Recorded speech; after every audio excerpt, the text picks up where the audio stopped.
بزرگوں، دوستوں، بھائیوں، اللہ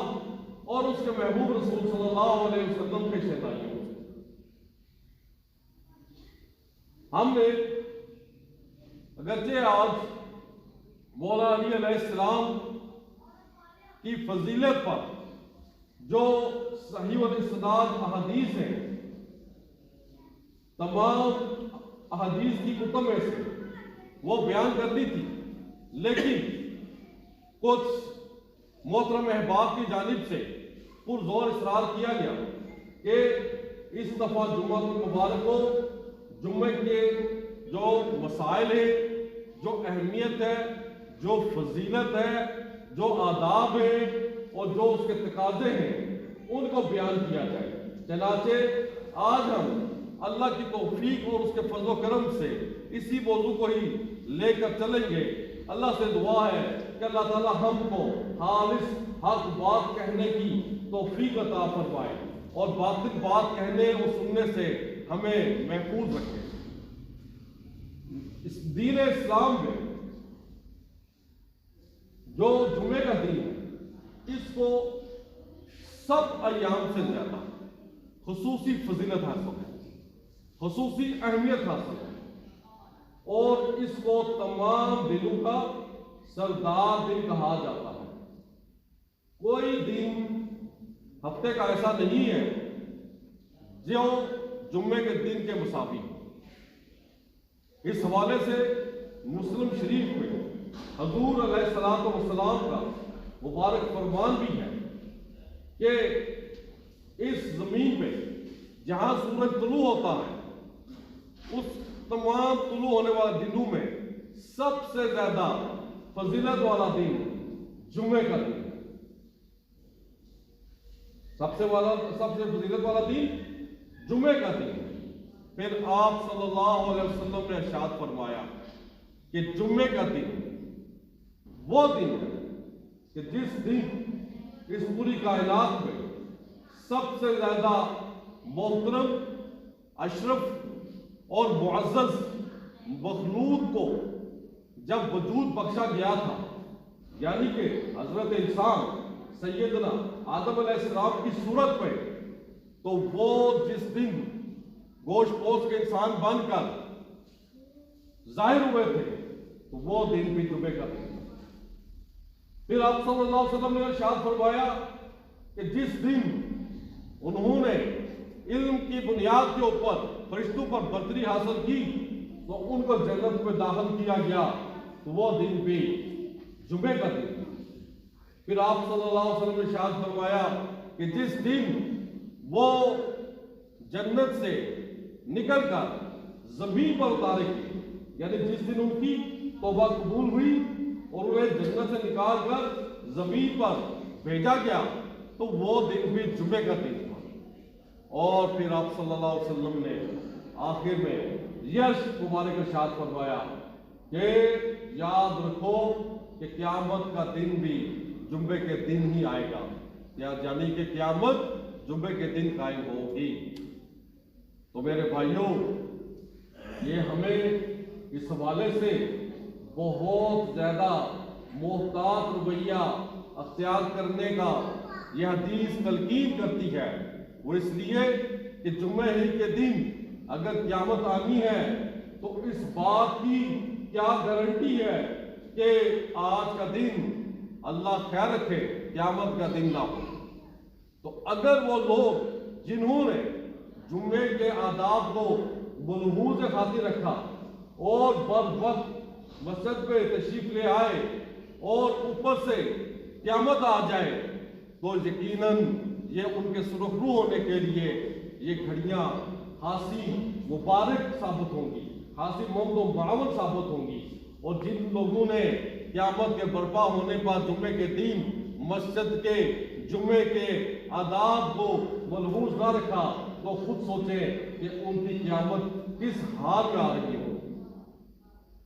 میرے بھائیوں، جمعے کے دن کے متعلق حضور صلی اللہ علیہ وسلم نے بہت سارے فرامین ارشاد فرمائے ہیں، جن میں سے ایک یہ بھی ہے کہ آپ صلی اللہ علیہ وسلم نے فرمایا کہ تمام مسلمانوں کو چاہیے کہ جمعے کے دن وہ نہائیں دھوئیں اور اس کے بعد صاف ستھرے کپڑے پہن کر اچھی طرح سے کنگھی وغیرہ کر کے خوشبو لگا کر مسجد کی طرف چل پڑے۔ آپ صلی اللہ علیہ وسلم نے ارشاد فرمایا جو شخص اس وقت چلے گا جبکہ جمعے کی نماز کی ابتدائی گھڑیاں ہوں گی، یعنی کہ خطیب کے کھڑے ہونے سے ممبر سے 1-2 گھنٹے پہلے ہی وہ مسجد میں اگر داخل ہو جائے گا تو اس کو اونٹ کی قربانی کا مقبول ثواب ملے گا۔ پھر آپ صلی اللہ علیہ وسلم نے یہ ارشاد فرمایا جو دوسری گھڑی میں داخل ہوگا مسجد کے اندر تو اس کو گائے کی قربانی کا ثواب ملے گا۔ پھر آپ صلی اللہ علیہ وسلم نے یہ ارشاد فرمایا کہ جو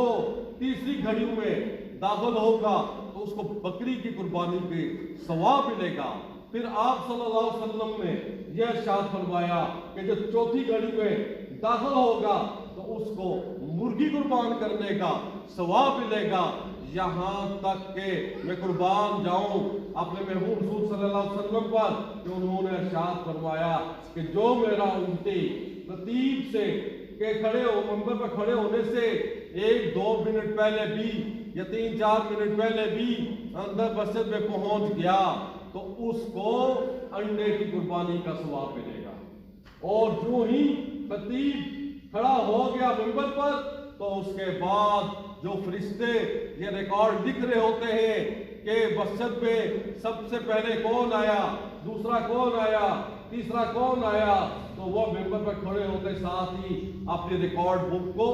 بند کر دیتے ہیں اور وہ بھی پھر خطبہ سننا شروع کر دیتے ہیں۔ گویا ہم یہ بات کہہ سکتے ہیں کہ جو لوگ ابتدائی گھڑیوں میں آئے خطیب کے ممبر پر کھڑے ہونے سے پہلے مسجد میں تشریف لائے وہ گویا کہ ملائکہ کے فرشتوں کے ہم مجلس ہو گئے۔ الحمدللہ میرے بھائیوں، بات یہیں تک محدود نہیں ہے۔ جمعے کی فضیلت کے متعلق حضور صلی اللہ علیہ وسلم نے مزید بھی اس سے بھی بڑے حقائق بیان کیے ہیں تاکہ امت ان حقائق کو، ان فضیلتوں کو جان سکے اور اپنے دل کو آمادہ کر سکے کہ وہ پر وقت جمعے کے لیے تشریف لے کر آئے۔ اس حوالے سے ایک اور صحیح سند کے ساتھ حدیث ہے، نبی کریم صلی اللہ علیہ وسلم نے ارشاد فرمایا جو شخص جمعے کی نماز کے لیے گھر میں تیاری کرتا ہے، نہاتا دھوتا ہے، کپڑے پہنتا ہے، اچھی طرح سے تیار ہو کر خوشبو لگا کر گھر سے نکلتا ہے اور بغیر کسی سواری کے نکلتا ہے، یعنی پیدل آتا ہے۔ آپ کو معلوم ہے کہ اس دور میں بھی، اس دور کی لحاظ مناسبت سے سواریاں تو میسر تھی، لوگ گھوڑوں پہ سفر کرتے تھے، اونٹوں پہ سفر کرتے تھے، خچر گدھوں پہ سفر کرتے تھے، تو کوئی مشکل نہیں تھا۔ لیکن ان تمام سہولیات کے باوجود ہمارے انتہائی شفیق اور مہربان نبی کریم صلی اللہ علیہ وسلم نے یہ ارشاد فرمایا کہ جو کوئی پیدل چل کر مسجد میں آئے گا جمعے کی نماز کے لیے اس وقت کی مناسبت سے کہ اس کے مسجد کے پہنچنے تک خطیب ممبر پر نہ کھڑا ہوا ہو تو جو اس کو ثواب ملے گا شاید آپ نے وہ ثواب آج تک کسی اور عمل کا نہیں سنا ہوگا۔ ہمارے پیارے نبی کریم صلی اللہ علیہ وسلم نے ارشاد فرمایا کہ جو شخص اس مناسبت کے ساتھ پیدل چل کر گھر سے نکلے گا تو اس کو ایک قدم پر 1 سال کی عبادت کا ثواب ملے گا، دوسرے قدم پر 2 سال کی، تیسرے قدم پر 3 سال کی، جتنے اس کے قدم ہوں گے اتنے زیادہ سال اس کی عبادت کے لکھے جائیں گے، جتنی دور سے آئے گا پیدل چل کر وہ اتنے ہی زیادہ عبادت کا ثواب کا حقدار کہلائے گا۔ الحمدللہ میرے بھائیوں، یہی وجہ تھی کہ کچھ محدثین نے جب اس حدیث کو روایت کیا تو انہوں نے یہ بات برملا اظہار فرمائی کہ ہم نے آج تک کوئی ایسا عمل نہیں دیکھا جس میں اس قدر ज्यादा इस कदर फजीलत बयान की गई हो जो जुम्मे के दिन पैदल चलकर मस्जिद में आने वालों के लिए है। शर्त यह है कि अभी खतीब मेंबर पर वो ना खड़ा हुआ हो। आप अहबाब इस बात का एक और पहलू से भी जायजा लें कि लैलतुल कद्र जिसकी बहुत ज्यादा फजीलत है, अल्लाह सुब्हानहू व तआला फरमाया है कि लैलतुल कद्र खैरुम मिन अल्फ शहर, कि लैलतुल कद्र कद्र की रात 1000 महीनों से ज्यादा अफजल है, ज्यादा फजीलत रखती है। तो जब आप इसको कैलकुलेट करते हैं तो ये तकरीबन 84 साल और चंद माह बनते हैं, तो ये एक रात साल में आती है। 84 साल चंद माह की इबादत का सवाब लिखा जाता है। लेकिन आप ये देखें कि जो लोग जुम्मे के वक्त इस मुनासबत के साथ मस्जिद में पहुंचे कि अभी खतीब मेंबर पर ना खड़ा हुआ हो, तो उन्हें कितने सालों की इबादत का सवाब मिल सकता है। थोड़े ही फासले पर होंगे तो 100 कदम उनके बन जाएंगे, 100 साल की इबादत का सवाब। थोड़े दूर होंगे 150 साल की इबादत का सवाब, 200 साल की इबादत का सवाब। फिर ये बात एक जुम्मे तक तो महदूद नहीं है, उससे फिर अगला जुम्मा भी आता है। साल में 52 जुम्मे आते हैं, और अगर किसी के कम से कम 100 कदम भी बनते हों तो आप अंदाजा लगा लीजिए कि 5200 साल की इबादत का सवाब एक साल में इंसान हासिल कर लेता है, सिर्फ इतनी सी तकलीफ करके कि वो थोड़ा पहले तैयार हो जाए और पहले मस्जिद में दाखिल हो जाए और इस अजीम तरीन सवाब से वो मुस्तफीद हो जाए। अल्हम्दुलिल्लाह, ये सब अल्लाह ताला ने अपने नबी करीम सल्लल्लाहु अलैहि वसल्लम के जरिए से और हुजूर सल्लल्लाहु अलैहि वसल्लम ने उम्मत को ज्यादा से ज्यादा अल्लाह की कुर्बत हासिल करने के लिए और आखिरत में ज्यादा से ज्यादा जन्नत के आला तरीन मुकामात हासिल करने के लिए ये इस किस्म की सजेशन दी है, ये तलकीन की है, ताकि हम लोग भरपूर तैयारी के साथ इस बात के अहल करार पाए कि क़यामत के दिन अल्लाह ताला हमको ज्यादा से ज्यादा दर्जात अता फरमाए। लेकिन उसके लिए तैयारी करना हमारे पर मुनहसिर है कि हम लोग इस हवाले से किस हद तक तैयारी करते हैं। मेरे भाइयों, आप अहबाब ये बात भी अच्छी तरह जान लें कि जुम्मे का जो नमाज होती है ये 2 रकातें होती है। हालांकि जोहर की नमाज के बराबर होती है, जोहर में 4 रकातें हैं और जुम्मे के 2 रकातें हैं। ये 2 रकातें स्किप नहीं होती हैं, बल्कि जो पहली 2 रकातें हैं वो जुम्मे के 2 खुतबे हैं। जो जुम्मे के 2 खुतबे प्रॉपर टाइम पे अटेंड करेगा, हाजिर हो जाएगा, खतीब के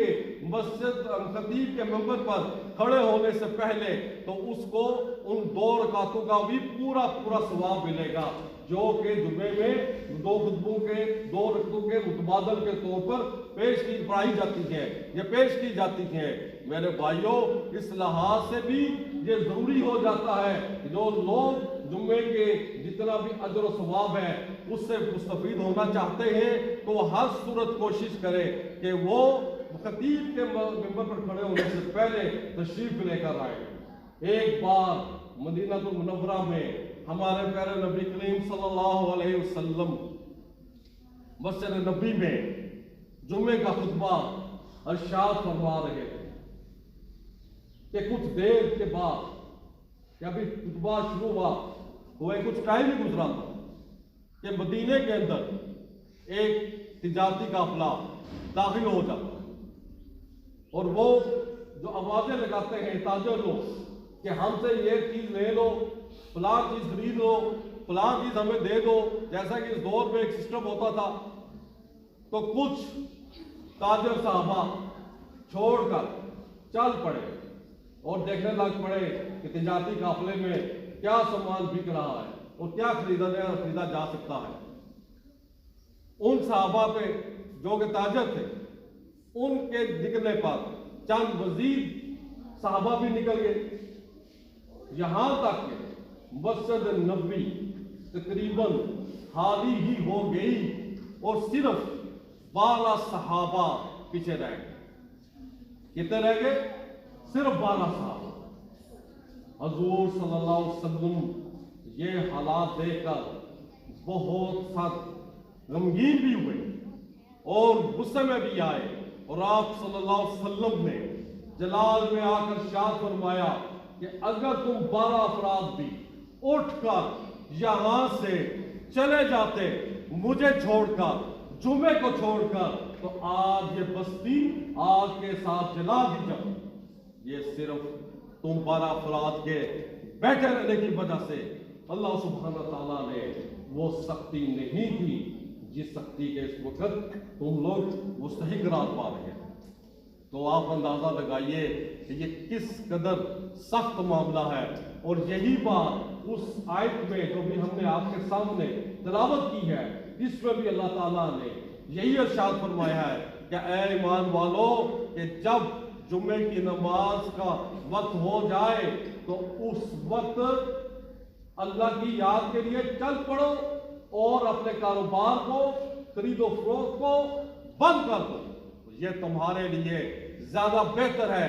अगर तुम समझ सको। फिर अल्लाह सुब्हानहू व तआला ने इरशाद फरमाया, मैं मफ़हूम बयान करूंगा कि जब तुम लोग जुम्मे की नमाज से फारग हो जाओ तो फिर जमीन पर फैल जाओ और अल्लाह का फजल तलाश करो। इससे ये भी साबित हुआ कि जमीन पर फैलना उस वक्त चाहिए, कारोबार उस वक्त करना चाहिए जब जुम्मे की नमाज का वक्त खत्म हो गया हो, और ये वो खुसूसी वक्त है जब अल्लाह ताला कारोबार में भी बरकत डालता है, फजल अता फरमाता है। और फिर अल्लाह ताला ने उस मौके पर एक और नुस्खा भी, एक और फार्मूला भी अहले ईमान को बताया कि जब तुम लोग जुम्मे की नमाज के बाद कारोबार करने लगो तो फिर अल्लाह को कसरत के साथ याद करो, कसरत के साथ याद करो, बहुत ज्यादा याद करो, चलते फिरते अल्लाह का जिक्र करो, खरीदो फरोख्त करके अल्लाह का जिक्र करो। तो इससे क्या होगा? इससे ये होगा कि तुम लोग ये रिज़्क़ में अल्लाह ताला बरकत डाल देंगे और तुम्हें कामयाबी अता कर देंगे। और मजीद मेरे भाइयों, इसमें ये नुक्ता भी पहना है कि अगली आयत में आता है कि जब तिजारती काफिला आया तो तुम लोग तिजारत के लिए और लहू के लिए निकल पड़े और केला छोड़ के खड़ा नबी करीम सल्लल्लाहु अलैहि वसल्लम को। तो इसमें तिजारत के अलावा जो लहू का लफ्ज इस्तेमाल आया, इसका मतलब यह है कि तमाशा देखना। लहू का मतलब यह है गाने सुनना, थिएटर देखना, फिल्में देखना, यानी कि वो काम जिससे इंसान को किसी लिहाज से भी, अखलाकी लिहाज से भी, दीनी लिहाज से भी और जिस्मानी लिहाज से भी कोई फायदा मुयस्सर ना आ रहा हो, वक्त जाया हो रहा हो, तो उसको लहू कहा गया। तो अल्लाह ताला फरमाते हैं कि ऐ ईमान वालों, ये याद रखो कि अल्लाह ताला के पास जो कुछ है वो इस तिजारत से, इस कारोबार से, इस मुनाफे से और इस लहू से, इस गपशप से बहुत बेहतरीन है। इतना बेहतरीन है कि तुम उसकी बेहतरी का तसव्वुर भी नहीं कर सकते हो। लेकिन शर्त यह है कि तुम्हारा इसके ऊपर ईमान हो। वल्लाहु खैरुर राज़िकीन, और याद रखो कि अल्लाह सबसे ज्यादा बेहतरीन रिज्क देने वाला है। अल्लाह के अलावा कोई भी रिज्क देने वाला नहीं है। अगर उसका रिज्क चाहते हो तो फिर नमाजों की पाबंदी करो, जब नमाजों का टाइम हो जाए तो कारोबार बंद कर दो और फिर देखो अल्लाह ताला किस तरह तुम पर आसमान से रिज्क को नाज़िल करेगा और ज़मीन से उगाएगा। अल्लाह सुब्हानहू ताला से दुआ है अल्लाह ताला हमको सिद्क़े दिल के साथ जुम्मे के जो तकाज़े हैं उनको भरपूर तौर पर अदा करने की तौफीक अता फरमाए। वाहिर दावाना अनिल हम्दुलिल्लाहि रब्बिल आलमीन।